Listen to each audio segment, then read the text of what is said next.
They're just buildings, just brick, stone, glass, and wood. But people have been travelling to see the monuments of Europe for hundreds of years. The history-rich structures of the Colosseum, Big Ben, the Trevi Fountain, and more bring millions of tourists to Europe each year.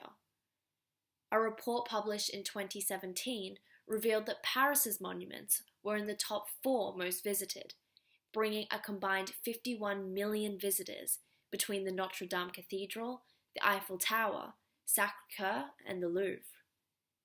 The preservation of monumental architecture is an essential aspect of the European tourism industry, just as the production of these monuments was a fundamental part of the history of Europe.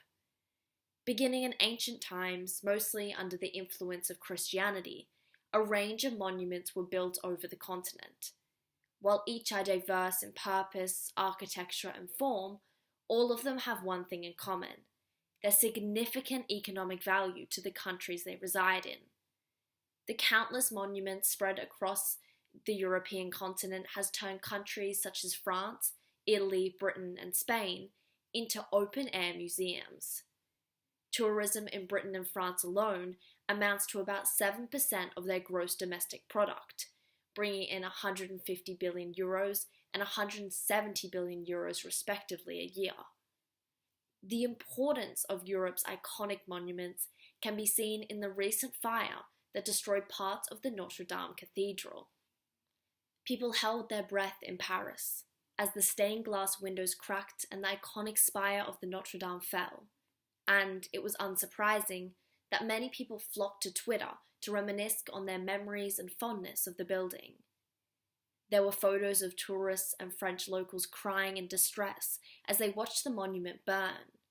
However, it was not just the memory of the monument that crumbled, but the economic value that it brought to France. While the cathedral was free to enter, visitors wishing to enter the crypt or the tower paid a small fee of $6 to $10 Australian to visit these parts. And with the Notre Dame being previously the most visited monument in France, bringing 13 million visitors a year alone, it is likely that the temporary closing of the venue will cause France's tourism revenue to drop. However, the reporting on the burning of the Notre Dame varied, exemplifying the subsections of travel journalism. Travel journalism mainly consists of news and news feature writing about the travel and tourism industry, as well as destination features. However, with the introduction of social media and blogging, subsections such as travel writing and travel literature have been embedded in the travel journalism industry. Many of the articles that were written about the burning of Notre Dame contained emotive headlines and content to match. These exhibited more of the travel writing side of journalism. An article by Angela Mollard was written purely about the emotional connection she and many others had to the monument. She wrote about her time observing the Notre Dame as a journalist, a mother, and a tourist. For journalists reporting on these monuments, it is not only about conveying the emotional attachment and symbolic importance to the region, but also to report the cultural, economic, and national importance that the monuments have.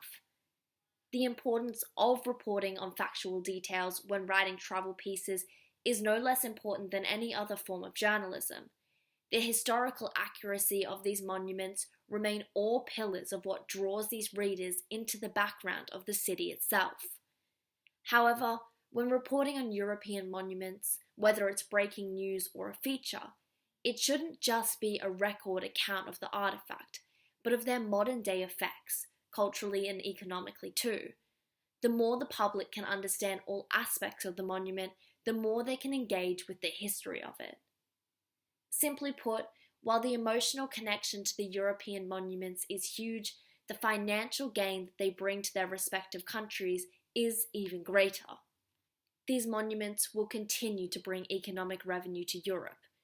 And with $1 billion set to rebuild the Notre Dame, French President Emmanuel Macron says the building is set to return to its former majesty in just under 5 years.